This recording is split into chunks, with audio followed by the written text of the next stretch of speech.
Entre beauté et hospitalité sans pareil, c'est une Afrique riche dans sa diversité, une Afrique ancestrale. Un destin commun, une même route, un même chemin, celui de la prospérité. Brassage des cultures et civilisations. Brassage, votre émission socio-culturelle sur Ifriqiya FM.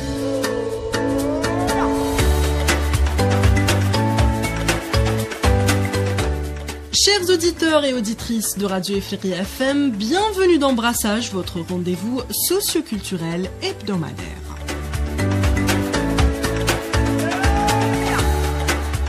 Fermez les yeux un instant et imaginez un marché africain en pleine effervescence. Les tissus colorés qui ondulent sous le vent, les peintures éclatantes qui ornent les murs, les drapeaux qui flottent fièrement, les couleurs sont partout.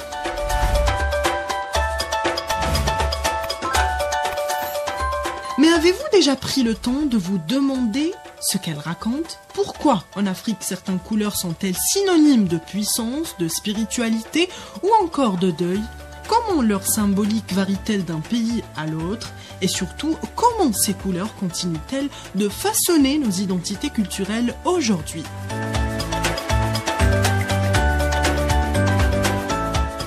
C'est ce que nous allons explorer dans cette émission avec notre invitée du jour, Mariam Niaza Ousmaïla. Bonjour Mariam. Bonjour Ania. Et mes chroniqueurs habituels, Alamine Mohamed du Cameroun et Mohamedou Dia du Sénégal. Bonjour à vous.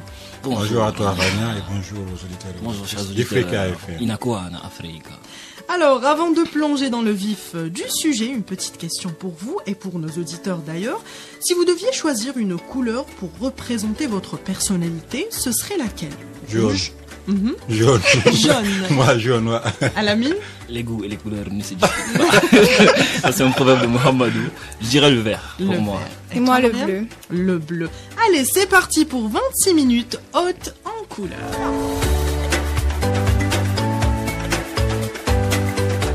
Entre beauté et diversité, Rania et Krassi rassemblent les cœurs dans Brassage sur Ifriqiya FM, la voix africaine. De jaune, de vert et de bleu. Et toi? Comment ça? Et toi, Tu nous as pas dit. Moi, c'est le noir. Oh. Oui. Oh. Oui. Commençons par le rouge, Alamine. C'est une couleur qu'on retrouve beaucoup sur le continent. Que représente-t-elle? Le rouge représente la force. La force. Ça représente la force, la vivacité, le courage. Le pouvoir. Et le pouvoir, exactement. On remarque généralement en Afrique de l'Est, surtout en Éthiopie, principalement les guerriers Maasai qui portent cette couleur pour montrer leur puissance. Ils sont généralement habillés avec une... Bon, je ne vais pas dire un drap, je ne connais pas comment on l'appelle, j'ai oublié le nom. Un drap rouge. Un tissu. Un tissu rouge. Un tissu brodé rouge. Et à 10 000 km, on sait que c'est eux. Ils sont déjà très grands de taille. Ça montre leur pouvoir, leur force, leur courage à braver les déserts de l'Afrique de l'Est et les animaux. Parce qu'on sait qu'en Afrique de l'Est, il y a beaucoup d'animaux sauvages. Merci Alamine. Et pourtant, cette même couleur a un tout autre sens chez les Akan du Ghana. As-tu une idée, Mohamedou? Non. Bon, je sais pas, j'ai aucune idée. Et toi, Mariam? Plutôt chez les Bamileke, au Cameroun. Le rouge est porté comme symbole de spiritualité, déjà. Les Bamileke sont vraiment des personnes très spirituelles. Et ils sont souvent très associés aux ancêtres. Oui, les ancêtres. Et les guerriers les portent très souvent. Et aussi les chefs. Donc, c'est un peu ça. Pour aider Mariam, les Bamileke chez nous au Cameroun, c'est un peuple qui est reconnu pour son lien avec les ancêtres. Effectivement. Ils ont un lien très fort avec les ancêtres, au point de garder les ossements de leurs ancêtres. Wow. Ouais. Et chez les Akan du Ghana, le rouge est la couleur du deuil. Exact, c'est ce que je voulais dire. Lors des funérailles, les proches du défunt portent des tissus rouges pour symboliser la douleur et la tristesse. Pourtant, généralement... contrairement chez les Chinois. L'Occident nous a fait voir la couleur noire comme la couleur du deuil. Oui. Pourtant, c'est pas ça. Chaque couleur en Afrique a une signification. C'est pas parce que vous le portez parce que vous êtes endeuillé que nous on va le porter parce qu'on est endeuillé. Et puis ça, c'est même pratiquement toutes les couleurs. Le vert, par exemple, ce que ça a représenté, c'est que bon, ça représentait pour nos anciens, c'est pas la même chose maintenant que l'Occident. La signification ou l'interprétation que l'Occident a donnée. Le bleu également, c'est pareil, le rouge, comme même tu le l'as blanc, dit, même c'est le pas blanc. la même, c'est différent. Alamine, tu parlais de noir. Le noir, il a une... comme tu as dit que ta couleur préférée c'était le noir. Oui. Il représente plus la maturité, la force de se connaître soi-même. Donc quand quelqu'un porte le noir, ça signifie c'est un adulte. C'est pas n'importe qui porte le noir. Merci. Non, il y a ça, et le noir c'est une couleur très élégante. Elle s'habille partout, elle habille tout, et très classe.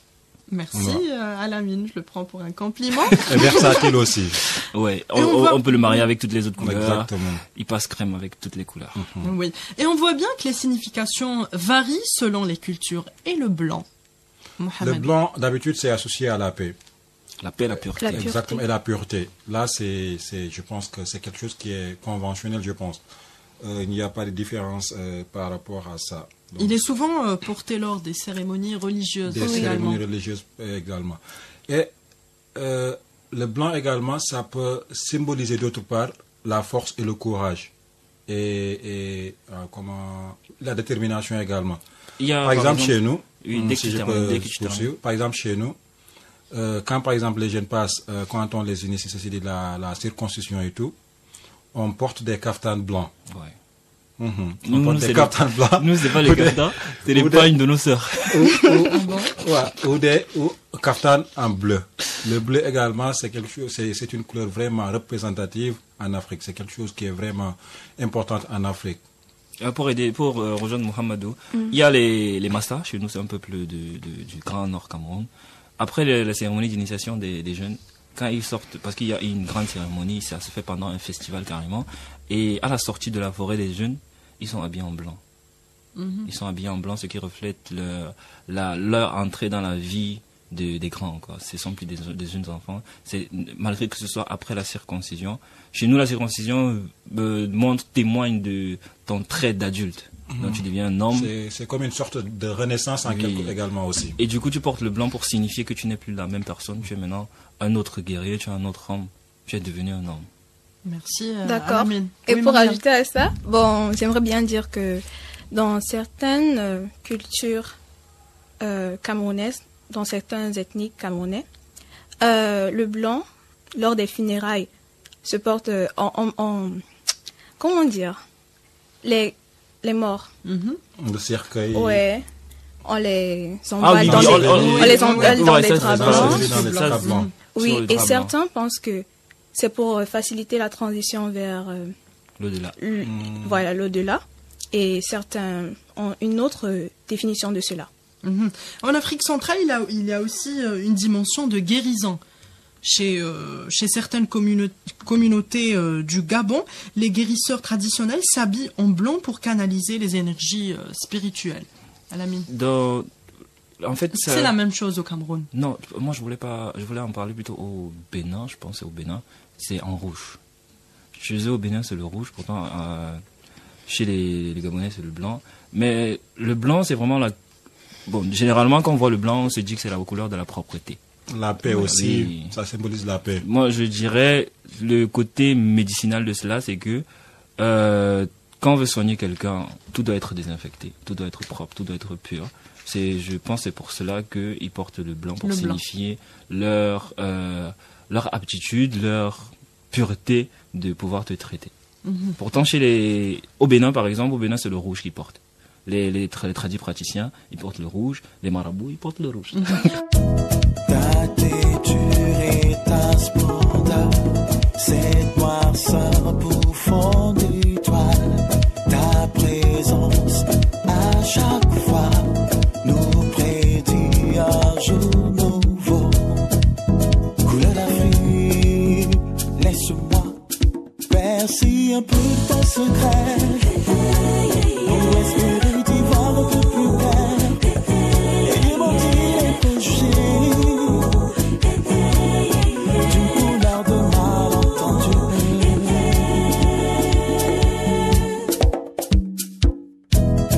Olanga kinge wenu libandi bitehuna wehindako imba ikisumbo wehindako lebo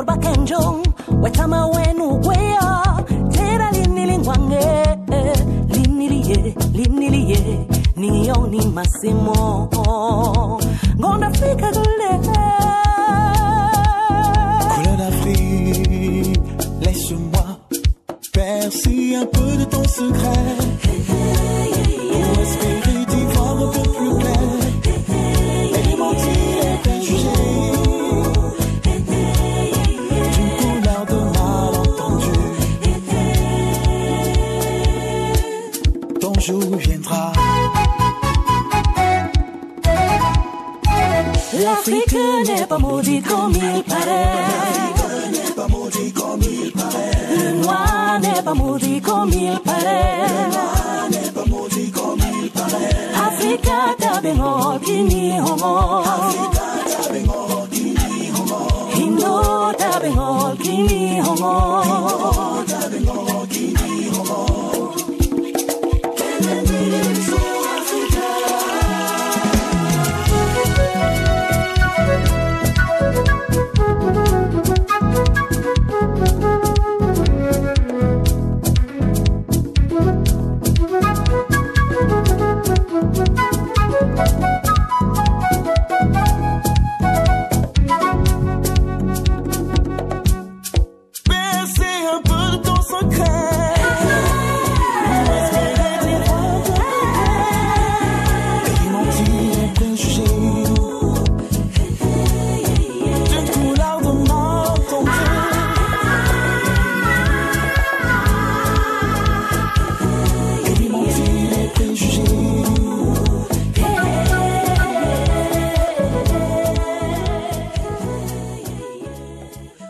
On comprend donc que chaque couleur porte une signification forte et ancrée dans l'histoire et les croyances, mais concrètement, comment ces couleurs s'expriment-elles dans nos sociétés aujourd'hui, Mohamedou? Je pense ça s'exprime d'une manière qui, d'une sorte où c'est en déclin en quelque sorte. C'est en déclin. Dans les zones urbaines, bien sûr. Maintenant, dans les zones rurales, par exemple, moi j'ai connu beaucoup de personnes qui sont issues dans les zones rurales. Ils sont toujours fidèles, ils sont toujours restés fidèles à ces valeurs traditionnelles, à ces valeurs culturelles. Donc ils sont toujours enracinés dans ça. Et la plupart, ils ont leur couleur préférée, c'est le jaune ou le vert. La plupart des personnes issues dans des communautés rurales, leur motif, c'est toujours la couleur verte et jaune. Pourquoi? Parce que la verte, encore une fois, bon, comme maintenant l'Occident a donné une interprétation différente de nos interprétations. Le vert, maintenant, ça symbolise un peu la verdure, la prospérité. La terre aussi. Et le jaune, ça symbolise également la richesse, l'or. Et par exemple, quand on voit même, bon, j'ai regardé aujourd'hui une vidéo par rapport à l'Égypte antique, puisque bon, il y a beaucoup de chercheurs qui parlent que la civilisation du monde, ça a débuté en Égypte plutôt. Donc même les pharaons, par exemple, ils étaient dessinés et colorés en couleur jaune, ocre, ou un peu brun ou noir ou marron foncé. Mm-hmm. Donc voilà, pour revenir à ta question, c'était juste une parenthèse, pour revenir à ta question, c'est en déclin. Ouais, c'est en déclin, c'est juste maintenant une petite communauté rurales qui sont ancrées dans ces valeurs traditionnelles. Si je peux ajouter, c'est pas seulement, même dans les zones rurales, ça se perd déjà, parce que il y a certains tissus qui n'étaient pas portés par n'importe qui sont maintenant portés par, dès que tu as les moyens de te l'offrir, tu peux l'acheter. On a l'exemple du Tougou qui a un tissu porté au nord-ouest Cameroun qui était, en fait, c'est un tissu noir brodé de fils dorés. Donc il est noir avec des fils jaunes dessus brodés, et il était réservé juste à la famille royale et aux grandes occasions comme les mariages et les cérémonies officielles. Maintenant, dès que tu as les moyens de t'acheter un tissu, dès que tu as un peu d'argent, tu peux le faire. Le fil de raffia par exemple, quand on te fait un habit en fil de raffia, ça coûte énormément cher. C'est pour ça que c'était réservé seulement à la famille royale, ou bien oui, justement, c'était seulement à la famille royale. Maintenant, dès que tu as les moyens de le faire, tu te l'achètes, tu te le fais broder et tu le portes comme si de rien n'était. Pourtant, tu ne connais pas la signification de ce tissu. Mm-hmm. Donc ça se perd. La signification de ces couleurs se perd parce que on porte les trucs sans savoir, sans connaître la valeur de cela. Le problème c'est que, par exemple, nous, à l'approche des fêtes comme ça, nous tous on va se faire de nouveaux habits. On va aller chez les couturiers, on va aller chez acheter des tissus pour aller chez les couturières pour se faire de belles tenues pour la fête. Mais le problème c'est que avant, quand on faisait cela, on ne prenait pas n'importe quel tissu. Déjà c'était les parents qui faisaient les habits parce qu'ils savaient que non, toi tu n'es pas un prince, tu ne peux pas porter ça. Du coup, maintenant c'est juste le tissu qui est beau qu'on veut, sans savoir la couleur qui peut refléter, pas la couleur, sans savoir la signification ou la connotation de la couleur. On porte juste parce que c'est beau. On fait une broderie juste parce qu'elle est belle. Pourtant, il y avait certaines broderies, c'est pas tout le monde qui le porte, ce sont les rois qui portent. La broderie à la main, par exemple, c'était que l'artisan du roi ou bien du sultan du village qui pouvait le faire. Maintenant, c'est tous les artisans qui le font. Merci Alamine. Mariam, qu'en penses-tu?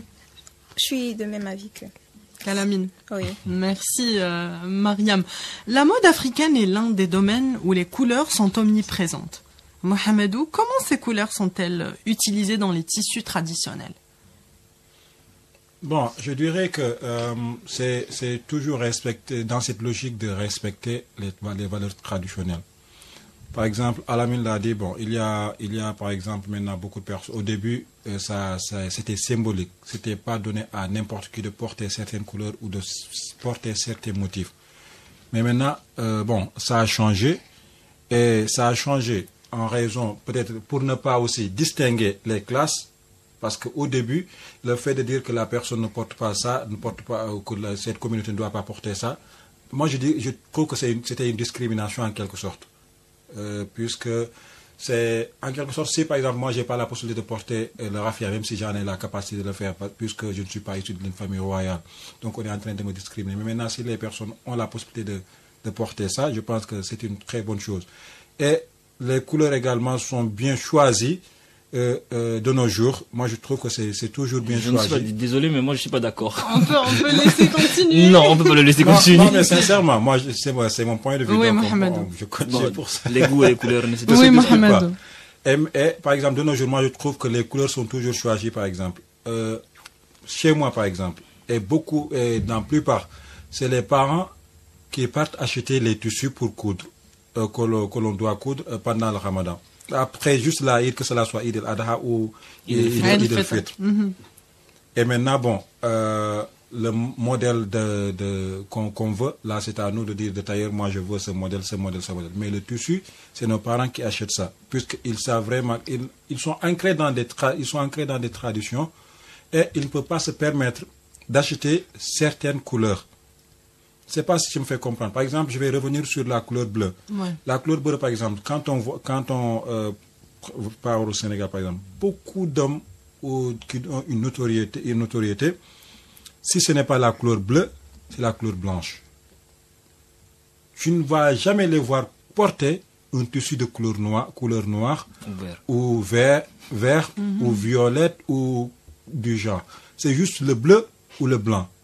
Mon père de même, mon père également, par exemple, je ne me rappelle pas si je l'ai une fois vu avec une autre couleur que le bleu ou le donc il porte que blanche. Le bleu et le blanc. D'habitude, si c'est des tenues traditionnelles à Khaftan, c'est bleu et blanc. Pourquoi? Parce que le bleu au début, ça symbolisait la prospérité, toutes comment ça s'appelle, les connotations qui sont maintenant assignées à la couleur verte, c'était les propriétés de la couleur bleue. Et maintenant, ça, les donnes ont changé. Et le blanc, c'est la pureté. Il y a même un proverbe qui dit chez nous, par exemple, si tu portes quelque chose en blanc et tu passes entre deux marmites noires, forcément, tu te retourneras pour voir si tu t'es pas entassé ou tu peux nous dire le proverbe un peu. So neɗɗo rewani renaki rewde hakkunde barmeji ɗiɗi ma yeccito ndara so tawi woni wutti mum moddani. Ça veut dire que parce que si la couleur blanche il y a une tache, donc c'est quelque chose c'est une sorte de purification en quelque chose. Ça symbolise la purification, la propreté, la pureté. Donc c'est un peu ça. Maintenant, si Alamine n'est pas d'accord avec moi, je ne suis pas complètement d'accord avec toi sur l'entame de tes propos, dans la mesure où tu dis certaines couleurs étaient réservées seulement à une certaine classe sociale et à cause de la modernisation, on va dire ça a changé et toi tu trouves que c'est normal, c'est bien. Moi je trouve pas que c'est normal parce que Non, c'est plutôt le fait que tu dises que ce soit une discrimination qui... Au début, ouais, c'était une Oui. discrimination. Au début, pour moi, je trouve pas que c'est une discrimination parce que c'est le respect de la culture, de la coutume. Et nos ancêtres, quand ils portaient ça, c'était parce que le roi porte le blanc. Toi, tu es je ne sais pas, bon, on va dire Chinda, chez les Bamileke, il y a les Chinda. Tu as une Chinda, tu vas porter le blanc comme le roi. C'est pas possible. Tu peux pas marcher à côté du roi avec le blanc comme lui. C'est le respect de la hiérarchie. C'est pas une discrimination, c'est la hiérarchie. Merci Alamine pour cette explication. Pour moi, je ne refuse pas que ce que tu dis est vrai. Il y a une expression en anglais qui dit to agree to disagree. Oui, I agree to disagree with you. So let's agree to disagree. Il est d'accord et il C'est n'est clair. pas d'accord Ouais. en même temps. Non, on va être en accord d'être en désaccord. Ah, On est en accord d'être en désaccord. Parce que c'est, pour moi, je peux pas concevoir le fait que il y a un roi qui est en train de passer avec un tissu, peut-être en raffia, noir ou bien brodé en doré, et n'importe qui d'autre derrière lui qui porte le même tissu que lui. On dit l'habit ne fait pas le moine, n'est-ce pas? C'est le proverbe, l'adage dit ça, l'habit ne fait pas le moine. Oui. Donc le fait qu'une personne porte, surtout une personne issue de ta propre communauté, que cela soit ton sujet, que cela soit un proche parent ou l'essentiel, c'est pas quelque chose, c'est pas un manque de respect. Le manque de respect, c'est par exemple si le roi parle, tu déranges. Là, c'est un manque de respect. Mais par si contre, tu portes le même tissu que le roi, ça ne dérange moi, pas. moi je trouve que ça ne dérange pas. J'ai mon argent, j'ai envie d'acheter ça, j'achète. Je serais d'accord avec toi. Si tu me disais par exemple que, comme on dit, il a dit chez les Akans par exemple, c'est la communauté ghanéenne, il y a les monarques, il y avait des monarques au début et toujours il y en a. Il y a toujours des monarques. La couleur rouge est signe de deuil. Ouais. Si tu me dis par exemple, en plein milieu de célébration, que cela soit, on célèbre le roi, Mais tu portes un tissu. voilà, Ouais. la longue vie au roi, comme on a tendance à le dire, et tu portes la couleur rouge pour venir à la célébration de quelque chose qui profite le roi, tu portes la couleur rouge, là ça peut avoir une connotation négative, une interprétation négative. Je ne sais pas si je me fais comprendre. Non, moi, il m'a perdu. En ce sens, C'est un deuil. non, on célèbre le roi. On célèbre le roi. Donc c'est un événement qui vraiment jovial, un festival ou une fête. Ah vraiment. ouais, là ça va. Là, je porte la couleur rouge qui est assignée ou vue comme la couleur du deuil. Je dirais que c'est un manque de respect. Je ne sais pas si je me fais comprendre. Là, on est d'accord, je pense. Merci Mohamedou. Parlons des drapeaux africains. Beaucoup reprennent les couleurs panafricaines, rouge, blanc, vert, jaune. Pourquoi ce choix? Bon, moi je vais parler pour le cas du Cameroun. Mariam va m'aider parce qu'elle est camerounaise. Nos couleurs, le vert, le rouge et le jaune, ça symbolise déjà, le vert c'est pour la région du Grand Nord, ça symbolise la verdure et l'agriculture du pays. Le jaune c'est quoi? La richesse. La richesse, Oui, non? prosperity, la richesse. Et le rouge c'est le sang versé par les martyrs du pays. Pour l'indépendance. Pour l'indépendance. Et l'unité. Et pour l'unité aussi, l'unification du pays. Ça représente cela. Dans la majorité des pays de l'Afrique, ont pris ces couleurs parce que on a tous vécu on est tous passés par ces moments, par les moments de guerre où on a versé les moments les moments sombres par exemple. Et les mélanges d'étoiles, c'est pour l'unification du Cameroun. Oui. Merci Alamine. Mariam. Bon, Mariam est pratiquement c'est la camerounaise. même que nous, c'est un vert jaune rouge. Pratiquement l'Afrique de l'Ouest, c'est bon, ils ont les mêmes drapeaux. Vert jaune sauf qu'au rouge, Sénégal, vert jaune, ouais, vert jaune, rouge, vert jaune C'est juste rouge, l'ordre qui vert, change. rouge, jaune. C'est juste ça, l'ordre tout qui rouge. change. Et maintenant, c'est l'étoile qui change, la couleur de l'étoile. Par exemple, nous, l'étoile est juste au milieu et c'est la couleur jaune. L'étoile a la couleur jaune. Oui, Donc, également c'est chez la même nous. signification que chez Alamine. Mais nous, l'étoile, c'est juste, la différence, c'est au niveau de l'étoile. L'étoile, par exemple, elle a 5 branches. Ça représente l'ouverture aux 5 continents. Donc, c'est une forme de coopération multilatérale. Et ceci dit, voilà, l'Afrique, le Sénégal est ouvert à la coopération africaine, européenne, américaine, Océanie également. Donc, voilà, les 5 continents. Merci. Chez nous, c'est Mohamed. l'unification du Cameroun. L'étoile, elle marque l'unification du Cameroun. Parce que le Cameroun était divisé, il y avait le Cameroun oriental et le Cameroun septentrional. Et après le référendum de 1961, on a posé la question au Cameroun oriental s'il allait rejoindre le Cameroun septentrional. Non, le Cameroun septentrional, s'il allait rejoindre le Cameroun oriental. Une partie du Cameroun septentrional a décidé de rejoindre le Nigeria et une autre s'est rattachée au Cameroun oriental. Et aujourd'hui, avec la mondialisation et les influences extérieures, nos traditions évoluent. Pensez-vous que la signification des couleurs est en train de se perdre? Elle s'est déjà perdue. Je vais poser la question à Mariam. Ah, d'accord. Oui, un peu. Parce que actuellement, les designers, ils reprennent les mêmes motifs qu'avant, mais ils le rajoutent à le monde moderne qui avance. Et du coup, en même temps, on ne sait plus distinguer la valeur de la couleur. Voilà, la valeur. Parce que comme par exemple, chez les Bamileke, la couleur bleue, c'était pour, ça signifiait la royauté. Et du coup, il y avait des motifs cousus qui avaient des significations spirituelles. Du coup, actuellement, ils utilisent ça juste pour représenter juste la mode. Moi, dès qu'on m'a dit que je suis beau avec le bleu, je porte ça chaque jour. C'est un peu ça pour moi. Je connais plus la valeur de la couleur. Merci Mariam. Mohamedou. Qu'avec la mondialisation, est-ce que tu penses que la signification des couleurs est en train de se perdre? Non, ouais, ça s'est perdu, comme Alamine l'a dit. Puisque maintenant, bon, on s'accentue plus sur ce que l'héritage que nous avons ou que nous avions. On éprouve de l'intérêt à beaucoup plus avoir quelque chose qui n'est pas du nôtre. La marque. La marque. On prête beaucoup de l'importance sur la marque que la chose en quelque sorte. Et les marques, c'est juste voilà pour également encore faire la distinction de certaines personnes, puisque même si je suis le plus riche ou Alamine est plus riche, s'il porte la marque, donc il a beaucoup plus de statut que moi. Oui. Donc c'est du prouvé. Et que on doit pas mettre l'accent sur ça, puisque nos couleurs, encore une fois, ça a une représentation qui est vraiment extraordinaire.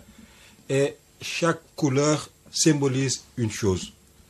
Et comme j'ai donné l'exemple, par exemple, à la mine, par rapport si on célèbre le roi et on porte le rouge, je viens pour voilà, montrer le deuil au roi, donc c'est quelque chose qui est vraiment vu de notre œil. Et c'est pas bien. Moi, ce que je pense qu'on doit rester fidèle à notre héritage. On doit pas, on doit vraiment, comme il l'a dit, elle l'a dit plus tôt, on doit quand même refine, c'est modeler, on doit modeler ça d'une sorte vraiment à attirer beaucoup de personnes pour qu'ils s'intéressent à notre tradition, aux couleurs que nous avons, à nos cultures. Là, c'est juste, voilà, revaloriser encore une fois nos cultures, nos valeurs, on peut le faire.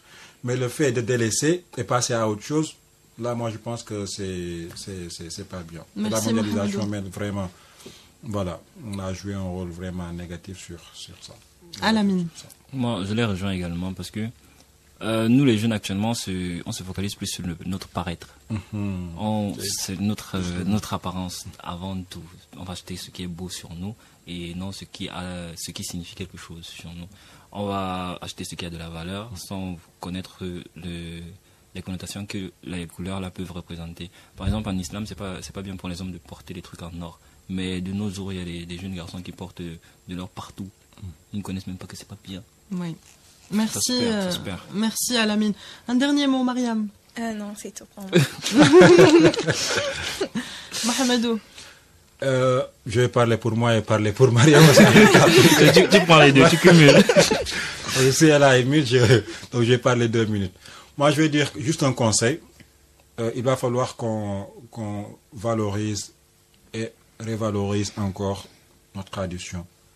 Si le hasard n'existe pas, comme on a tendance à le dire, le hasard n'existe pas. Si, par exemple, nos parents ils ont quand même cette sagesse de pouvoir respecter certaines normes de couleurs et autres, il y a quelque chose, il y a un mystère, on ne va pas dire que c'est quelque chose, c'est juste des mythes ou des légendes et autres, mais c'est des choses qui sont vraiment réelles. Il va falloir qu'on le respecte et même si on change, j'ai tendance à le dire, même si la mondialisation, on doit vraiment changer beaucoup de choses, il faut savoir vraiment rester ancré dans nos cultures et le valoriser. Si on ne valorise pas nos cultures, personne ne le fera à notre place. Merci Mohamedou. J'aimerais ajouter un truc. Oui, Maria. Bon, d'accord. Il y a un artiste camerounais, Barthélemy Togo, qui réinvente les couleurs du Cameroun. Et lui, il les utilise pour raconter l'histoire du Cameroun, en fait. Et je pense que c'est de cette façon que notre histoire doit être racontée, puisque le monde avance et les coutumes changent un peu. Donc, je pense que ce serait une bonne approche, en tout cas. Merci beaucoup, Maria. Merci à Alamine. Alamine. Un dernier mot. Moi, je vais rejoindre Mohamedou et Mariam en ajoutant juste le fait de connaître notre culture. Parce que si on ne connaît pas la valeur de notre culture, on ne sait pas où on va. Et on est en train d'aller dans un gouffre où on va tomber. Merci à Alamine. Ce que l'on retient, c'est que les couleurs racontent une histoire, elles transmettent un message et elles portent l'âme de nos cultures africaines. C'était Brassage, votre émission socioculturelle avec Rania et Tracy. Un grand merci à notre invité Mariam Niaza Ousmaïla et à nos chroniqueurs Alamine et Mohamedou. Merci à Elias Kerbash à la réalisation et à Adel à la barre technique. Et surtout à vous, chers auditeurs, et vous, quelle est la couleur qui vous représente le plus et pourquoi? Dites-nous tout sur nos réseaux sociaux Radio Afrique FM. À très bientôt pour un nouvel épisode de Brassage. Elle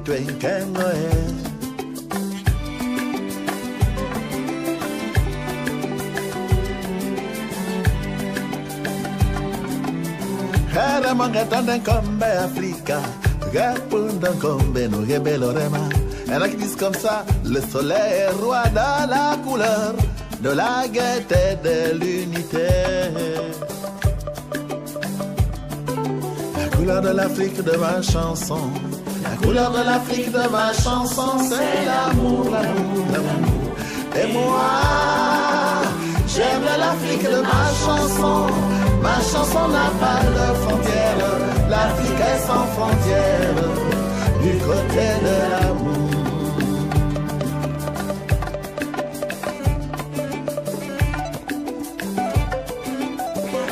Manga fanga ningo gedingo hey ala ni vero baningo mais la couleur de l'eau c'est l'or bleu bleu de la mer ou bleu du ciel après la pluie.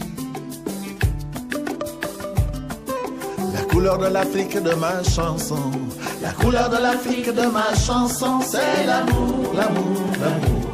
Et moi j'aime l'Afrique de ma chanson n'a pas de frontières, l'Afrique est sans frontières, du côté de l'amour.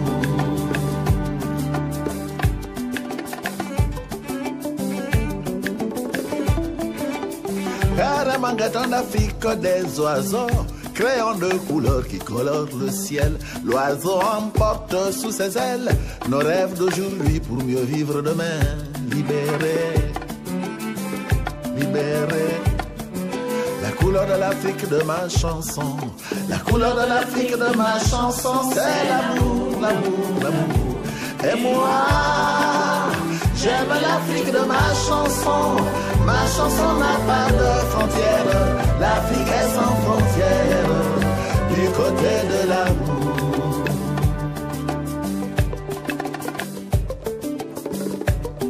Nous sommes pas milliers à aimer par milliers l'Afrique de la chanson à cause de l'amour, parce que c'est l'amour.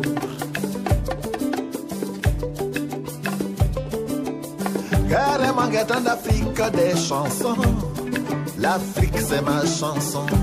Yeah, Homboka, mère a chanté, mon père me l'a chanté. La couleur de l'Afrique de nos chansons, la couleur de l'Afrique de nos chansons, c'est l'amour, l'amour, l'amour. Aimons l'Afrique de nos chansons n'ont pas de frontières, l'Afrique est sans frontières, du côté de l'amour. La couleur de l'Afrique de nos chansons, La couleur de l'Afrique de nos chansons, c'est l'amour, l'amour, l'amour. Aimons l'Afrique de nos chansons. Nos chansons n'ont pas de frontières. L'Afrique est sans frontières. Du côté de l'amour. La couleur de l'Afrique de nos chansons. La couleur de l'Afrique de nos chansons, c'est l'amour, l'amour. Aimons l'Afrique de nos chansons. Nos chansons n'ont pas de frontières. L'Afrique est sans frontières. Du côté de l'amour. À cause de l'amour. Parce que c'est l'amour. Du côté de l'amour. Et toujours l'amour.